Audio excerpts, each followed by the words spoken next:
आज ही home insurance इतना जरूरी क्यों है इसके बारे में भी बताऊंगा, और होम इंश्योरेंस में क्या क्या कवरेज होता है और कितना प्रीमियम आता है, एक एक चीज डिटेल में यहाँ पर बताने समझाने वाला हूं। जो कवरेज होता है रीइंस्टेट वैल्यू, यानी कि अगर आपका खुद का मकान है उसकी बनाने की कॉस्ट को कवर किया जाता है। ये फॉरमोस्ट इंपॉर्टेंट है जिसका ध्यान रखना है आप सभी को। यानी कि अगर उस मकान में आग लग जाए, बाढ़ आ जाए, तूफान आ जाए, भूकंप आ जाए, कोई भी एक्ट ऑफ गॉड हो जाए जिसकी वजह से वो मकान गिर जाता है, टूट जाता है, तो उसको बनाने की कंस्ट्रक्शन कॉस्ट को कंपनियां कवर करती हैं। इसके अलावा आपका मकान में जो कंटेंट है वो भी कवर होता है। कंटेंट में फर्नीचर फिक्सर आ सकता है, आपका कैश आ सकता है, ज्वेलरी आ सकती है, आपका जो भी इलेक्ट्रिक फिटिंग्स आ सकती है।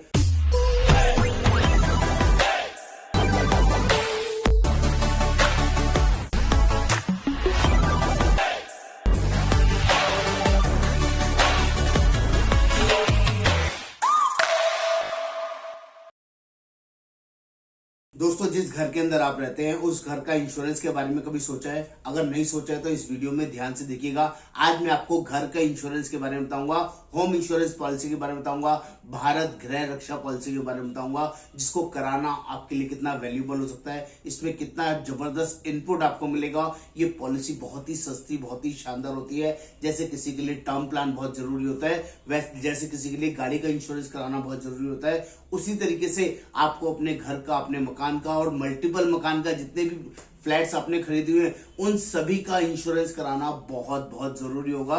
दोस्तों, मेरा नाम योगेंद्र वर्मा, मैं इंश्योरेंस एक्सपर्ट और लोगों की जेन्युइनली हेल्प करता हूं, उनको उन सब चीजों की तरफ ध्यान दिलवाता हूं जिसके लिए वो इग्नोर कर रहे हैं, और ये आपके लिए बहुत इंपॉर्टेंट चीज है। होम इंश्योरेंस कराना बहुत ही यूजफुल, बहुत ही सस्ता और बहुत ही बढ़िया रहता है। जो लोग भी पहली बार चैनल पर आए हैं, चैनल को सब्सक्राइब करना है, शेयर करना है, कमेंट करना है और बेल आइकन जरूर क्लिक करना है, तभी सारे लेटेस्ट अपडेट्स आपको मिलते रहेंगे दोस्तों। और मैं यहाँ पर हमेशा वैल्यूएबल इनपुट्स प्रोवाइड करता हूँ। आगे बढ़ने से पहले जो लोग भी पहली बार आए हैं प्लीज इसको सब्सक्राइब जरूर कर दे और बेल आइकन जरूर क्लिक कर दे। फटाफट से हम लोग आगे स्टार्ट करते हैं। आज ही होम इंश्योरेंस इतना जरूरी क्यों है इसके बारे में भी बताऊंगा, और होम इंश्योरेंस में क्या क्या कवरेज होता है और कितना प्रीमियम आता है, एक एक चीज डिटेल में यहाँ पर बताने समझाने वाला हूँ। और क्या क्या चीजों का ध्यान रखना है उसका भी आपने ध्यान रखना है। वीडियो थोड़ा सा बड़ा हो सकता है लेकिन जेन्युइनली वैल्यूएबल होगा, उसमें एक एक चीज डिटेल में आपको समझ में आएगी। और इसके अलावा भी अगर कोई डाउट्स रह जाए तो आप मुझे कॉल या व्हाट्सएप कर सकते हैं, मैं आपका जरूर रिप्लाई करूंगा। फटाफट से समझते हैं। ये भारत गृह जो रक्षा पॉलिसी है, भारत गृह रक्षा पॉलिसी जो होम इंश्योरेंस के लिए बेसिकली यूज होती है, इसमें कवरेज क्या क्या होता है और आपको जब अपना होम इंश्योरेंस कराना है तो किन किन बातों का ध्यान रखना है जो आपके लिए बहुत ही वैल्यूएबल हो सकती है। दोस्तों, आप किसी फ्लैट में रहते हो या किसी विला में रहते हो या जड़ समेत जो जमीन लेके मकान बनाते हैं, इस तरह के किसी मकान में रहते हो, आप सभी लोग होम इंश्योरेंस करा सकते हैं। ये पहली चीज। और इसमें भी 3 तरह की चीजें मैं आपको बताऊंगा। कौन कौन लोग करा सकते हैं वो तो बताऊंगा ही बताऊंगा, और क्या क्या चीजें कवरेज कर सकते हैं वो भी मैं इस वीडियो में आपको बताने समझाने वाला हूं। यहाँ पर पहली चीज, जिसका अपना मकान है, फ्लैट हो, खुद से सेल्फ कंस्ट्रक्टेड जमीन के ऊपर मकान बनाया हुआ वो भी कवर कर सकते हैं। और तीसरा, जिन लोगों ने एक से ज्यादा मकान लिए हुए, एक से ज्यादा फ्लैट लिए हुए, एक से ज्यादा हाउसेस लिए हुए हैं, वो लोग भी मल्टीपल जगह के अपने होम इंश्योरेंस का इंश्योरेंस करा सकते हैं। यहाँ पर एक तो जो कवरेज होता है रीइंस्टेट वैल्यू, यानी कि अगर आपका खुद का मकान है उसकी बनाने की कॉस्ट को कवर किया जाता है। ये फॉरमोस्ट इंपॉर्टेंट है जिसका ध्यान रखना है आप सभी को। यानी कि अगर उस मकान में आग लग जाए, बाढ़ आ जाए, तूफान आ जाए, भूकंप आ जाए, कोई भी एक्ट ऑफ गॉड हो जाए जिसकी वजह से वो मकान गिर जाता है, टूट जाता है, तो उसको बनाने की कंस्ट्रक्शन कॉस्ट को कंपनियां कवर करती हैं। लेकिन जो लोग फ्लैट में रहते हैं उन सभी लोगों से रिक्वेस्ट करूंगा वो अपना कॉस्ट के साथ साथ मार्केट वैल्यू का भी ध्यान रखें। उसका रीजन भी बताता हूं। अगर आप 10वें फ्लोर पे रहते हैं और मान लीजिए कि वो भूकंप आने की वजह से वो पूरी बिल्डिंग डिमोलिश हो जाए, खराब हो जाए, टूट जाए और आपको वो पूरी बिल्डिंग बनाने की जरूरत पड़े, तो आपका तो फ्लैट 10वीं फ्लोर पे था, हो सकता है पहली फ्लोर वाले के पास पैसे ना हो, 5वीं फ्लोर वाले के पास पैसे ना हो, 8वीं फ्लोर वाले के पास पैसे ना हो, तो जो RW सोसाइटीज बनती है ऐसे समय में, तो उनके लिए मजबूरी रहती है, जब तक सारे लोग मिलकर पैसा नहीं देंगे वो बिल्डिंग कंस्ट्रक्ट नहीं हो सकती है। ऐसे समय में अगर आपने कंप्लीट इंश्योरेंस लिया है, कॉस्ट का इंप्लीमेंटेशन ना करके मार्केट वैल्यू का कंसिडरेशन के बेसिस पे होम इंश्योरेंस लिया हुआ है, तो आप लोग फायदे में रहेंगे। अगर आपकी फ्लैट की वैल्यू 2 करोड़ रुपए की है फॉर एग्जाम्पल, और आपने 2 करोड़ रुपए का इंश्योरेंस कराया हुआ था, तो कंपनी आपको 2 करोड़ रुपए प्रोवाइड कर देगी, जस्ट बिकॉज ऑफ आपका फ्लैट बन नहीं सकता, क्योंकि बाकी सभी लोग बना नहीं रहे हैं, और जब तक नीचे की फ्लोर नहीं बनेगी ऊपर की 10वीं फ्लोर भी नहीं बन सकती है, इसलिए कंपनी आपको 2 करोड़ रुपए देके फ्री हो जाएगी और आप अपना 2 करोड़ में कहीं और फ्लैट इजीली खरीद पाएंगे। इसीलिए बोलता हूं यहां पर अंडर इंश्योर्ड नहीं लगता है। जो भी आपका मार्केट वैल्यू हो, फ्लैट वाले लोगों के लिए बोल रहा हूं, वो सभी लोग एज पर मार्केट वैल्यू अपना कवरेज लेके चले, अपने घर का, अपने फ्लैट का, तो आपको कभी भी नुकसान नहीं होगा। Under value, over value clause इस पॉलिसी में नहीं लगता है, जिसमें किसी तरह का कोई डिडक्शन नहीं होता है। ये आपके लिए बहुत इंपॉर्टेंट रहेगा। और जो लोग जमीन पे अपना खुद से मकान क्रिएट करते हैं, उन सभी लोगों से रिक्वेस्ट है कि वो लोग जमीन की, लैंड की कॉस्ट को इसमें शामिल ना करें, ओनली कंस्ट्रक्शन कॉस्ट को ही इसमें शामिल करें। यानी कि आज अगर वो मकान को आप बनाएंगे तो उसको बनाने का क्या खर्चा है, 100 गज का मकान है, 200 गज का है, 500 गज का है, 300 गज का मकान है, 50 गज का मकान है, तो उसकी बनाने की आज की डेट में क्या कॉस्टिंग होगी, उसी को ही होम इंश्योरेंस पॉलिसी कवर करती है। तो मैंने ये दोनों चीजें बताई। इसके अलावा आपका मकान में जो कंटेंट है वो भी कवर होता है। कंटेंट में फर्नीचर फिक्सर आ सकता है, आपका कैश आ सकता है, ज्वेलरी आ सकती है, आपका जो भी इलेक्ट्रिक फिटिंग्स आ सकती है, फिटिंग्स का काम आ सकता है। जो चीजें कंटेंट आप कवर कराना चाहें, एवरीथिंग कंटेंट भी कवर होता है। तो यहाँ पर 3 पैरामीटर्स होते हैं। नंबर 1, आपका खुद का मकान है, फ्लैट या मकान कुछ भी हो, कवर होगा। साथ में उसके कंटेंट भी कवर करना चाहे, विच इज ऑल्सो कवर्ड। ये पहला ऑप्शन। दूसरा ऑप्शन, आपके एक से ज्यादा मकान है और एक मकान में आप रह रहे हैं, बाकी मकानों में आपने सिर्फ रेंट आउट के लिए दिया हुआ है, तो अपने मकान का कंटेंट भी और कंस्ट्रक्शन कॉस्ट भी आप कवर कर सकते हैं।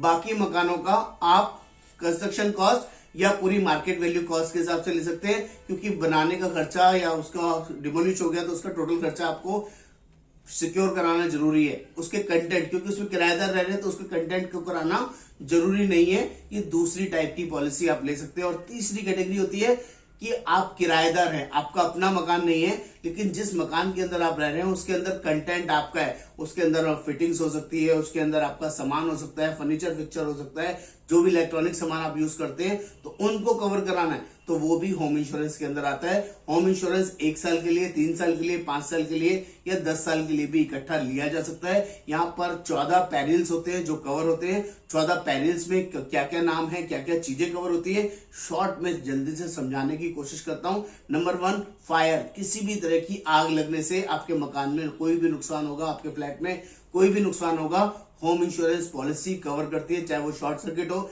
या बाहर से किसी तरह की फायर लगे या पड़ोसी से किसी की फायर लगे, एवरीथिंग, हर तरह की फायर कवर होगी। Number 2, lightning. लाइटनिंग क्या होती है? बिजली कड़कना, जो एक्ट ऑफ गॉड है। अचानक बिजली गिरी आपके मकान के ऊपर, मकान में थ्रेड आ गए, बीच में से 2 हिस्से हो गए, पूरा मकान खराब हो गया, वो भी कवर होगा। Number 3, explosion and implosion. Explosion implosion क्या होता है? कोई भी बड़ा धमाका हो गया जिसकी वजह से आपकी मकान की नींव हिल गई, उसमें तरेड़ आ गई, कोई इंप्लोजन हो गया किसी भी तरह का, वो चीज ऑल्सो कवर। गैस की वजह से हो गया, ऑल्सो कवर। तीसरी चीज बता रहा हूं। Number 4, aircraft damage. कोई एयरक्राफ्ट है आपके मकान के ऊपर आके गिर गया, आपकी सोसाइटी के ऊपर आके गिर गया, जिसकी वजह से आपके मकान में नुकसान हो गया, और वो पूरी भरपाई भी फायर पैरिल्स के अंदर कवर होता है, होम इंश्योरेंस के अंदर कवर होता है। नंबर 5, किसी तरह के राइट्स हो गए, दंगे हो गए, स्ट्राइक्स हो गई, कोई भी मैलिकुलस डैमेज हो गया, ये सब RSMD के अंदर आता है दोस्तों। ये भी कवर है, जिसकी वजह से आपके मकान में कोई नुकसान हो गया, किसी ने पत्थर मार दिया, किसी ने जबरदस्ती आपके मकान को तोड़ दिया, it is also cover. Rights के अंदर ही कवर होता है। Number 6, storm. जैसे कि कोई बड़ा तूफान आ जाना, कोई टेम्पटेस्ट आ जाना, कोई आपका फ्लड आ जाए, किसी भी तरह का इंडंडेशन हो जाए, इंडंडेशन में पानी खड़ा रह जाए आपके मकान के अंदर, हरिकेन आ जाए, साइक्लोन आ जाए, टाइफून हो जाए, टॉर्नेडो आ जाए, आप किसी ऐसी लोकेशन में रहते हैं जहां पर इस तरह के तूफान का, टॉर्नेडो को आने का खतरा रहता है, वो भी यहाँ पर कवर है, which is also cover in the fire perils. ये मैंने 6th आपको बताया। नंबर 7, यहाँ पर इम्पैक्ट बाय एनी रेल। किसी भी तरह का रोड व्हीकल हो या किसी भी तरह का एनिमल हो जो आपको मकान को आगे टक्कर मार दे, दीवार टूट जाए, किसी भी तरह का कोई प्लिंथ में नुकसान हो जाए, विच इज ऑल्सो कवर्ड। ये 7th ऑप्शन मैंने आपको बताया। नंबर 8, यहाँ पर सब्सिडेंस या लैंडस्लाइड हो जाए, आप कहीं रॉक्स में रहते हैं, पहाड़ों में रहते हैं, और लैंडस्लाइड होने की वजह से आपके मकान में दरेड़ आ गई या टूट गई, दीवार गिर गई, it is also covered. Rock slides वगैरह भी यहाँ पर कवर होती है। ये भी फायर का 8th वर्किंग है, जो 8 पहले से जो आपको पता होना चाहिए। Number 9 bursting and overflowing of water tanks apparatus. आप किसी तरह की बर्स्टिंग हो जाए, ओवरफ्लो पानी का हो जाए, टंकी की वजह से आप खुला रह गया, आप कहीं 2-4 दिन 10 दिन घूमने गए हैं और पानी दाएं बाएं नीचे से भर जाए, किसी के मकान नीचे रह जाता है तो उसकी गली में पानी भर गया, रोड्स में पानी भर गया, जिसकी वजह से मकान में सारे फर्नीचर खराब हो गया, इलेक्ट्रॉनिक सामान खराब हो गया, या ऊपर की टंकी ओवरफ्लो हो गई, किसी ने चला दी और बंद करना भूल गए, 2 दिन 4 दिन तक पानी चलता रहा और आपके घर में दुनिया भर का पानी भरने की वजह से सीलन आ गई, दीवारें खराब हो गई, ये सब आप कवर करा सकते हैं, which is called bursting and overflowing of water के अंदर 9 नंबर के अंदर कवर होगा। Number 10 leakage and automatic sprinkle installation, it is also covered. किसी भी तरह की लीकेज हो जाए, कोई भी वाटर स्प्रिंकलर डिफॉल्ट हो जाए, ऑल्सो कवर्ड। ये हो गया। नंबर 11 कोई मिसाइल टेस्टिंग ऑपरेशन हो जाए, आप ऐसी सराउंडिंग ऐसे एरिया में रहते हैं जहां पर आसपास मिसाइल टेस्टिंग होती रहती है, उसकी वजह से भी बहुत बड़ा धमाका, बहुत बड़ा इंपैक्ट आता है, जिसकी वजह से मकान खराब हो सकते हैं, which is also covered in fire perils, that is called 11 number का सेशन मैंने बताया। नंबर 12 पेरिल्स की बात कर रहे हैं, पॉल्यूशन और contamination resulting from any of the above perils. किसी भी तरह के पॉल्यूशन एंड कंटेमिनेशन की वजह से भी आपके मकान में नुकसान होता है, ऑल्सो कवर्ड, ये 12th पेरिल में कवर होगा। Number 13 any insured perils resulting from pollution and contamination, ये भी उसी तरह का है। और last Bush fire, number 14 Bush fire. Bush fire क्या होता है? जंगल में आग, झाड़ियों में आग, कोई बहुत बड़ा कूड़ा है उसको जला दिया, जिसकी वजह से वो आग आपके मकान की तरफ भी आ गई, आपके मकान भी जल गया, तो वो भी आपका यहाँ पर कवर होगा। बुश फायर भी 14 पेरिल्स के अंदर आता है दोस्तों, जिसको आपको प्रोटेक्ट करना ही करना चाहिए। ये 14 के 14 पेरिल्स बिना किसी एडिशनल राइडर के आपके होम इंश्योरेंस को कवर करते हैं, इसलिए भी आपको होम इंश्योरेंस लेना चाहिए। बात कर लेते हैं होम इंश्योरेंस के प्रीमियम की, और इसके बाद बताऊंगा कि आपको क्या क्या बेसिक डॉक्यूमेंट शेयर करने होते हैं और किन चीजों को कवर करती है कंपनी, किन चीजों को कवर नहीं करती है, वो भी बताऊंगा। फटाफट से प्रीमियम देख लेते हैं। अगर आप 28 रुपए पर लाख के हिसाब से आपका प्रीमियम आता है, अगर किसी का 25 लाख का कंस्ट्रक्शन वैल्यू है या 25 लाख रुपए की मार्केट वैल्यू का आपका फ्लैट है, तो समझ लीजिए उसके लिए 1 साल का जो प्रीमियम है सिर्फ 826 रुपए आएगा, 3 साल के लिए 2478 रुपए आएगा, 2478, 5 साल के लिए 4130 आएगा, और 10 साल के लिए लेते हैं तो 8260 आएगा। ये मैंने 25 लाख रुपए के लिए बताया। अगर कोई 50 लाख रुपए की अपना फ्लैट है, 50 लाख रुपए का उसका मकान है, कंस्ट्रक्शन कॉस्ट है, रीइंस्टेट वैल्यू है, तो 50 लाख के लिए आप 1 साल का प्रीमियम लेते हैं तो 1652 1652 रुपए का प्रीमियम आएगा 1 साल के लिए।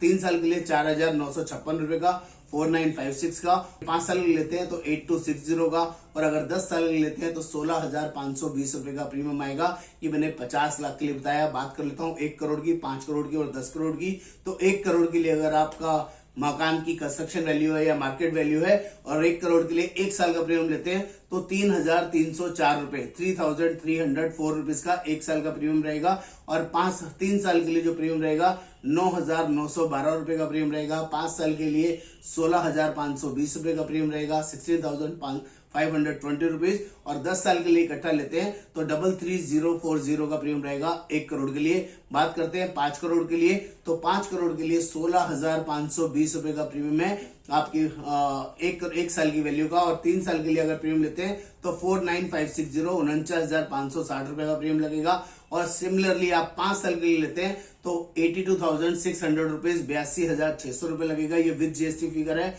और लास्ट अगर 10 साल के लिए लेते हैं तो इसका प्रीमियम 1,65,200 रुपए आएगा, 1,65,200 रुपीज। किसका? 5 करोड़ के प्रॉपर्टी का ये प्रीमियम मैंने आपको बताया। लास्ट 10 करोड़ के लिए बता देता हूं ताकि आपको समझ में आए। अगर मेरे फ्लैट की वैल्यू, मेरे मकान की वैल्यू 10 करोड़ भी है तो उसका प्रीमियम सिर्फ 33,040 आएगा, 33,040 रुपए 1 साल का प्रीमियम है।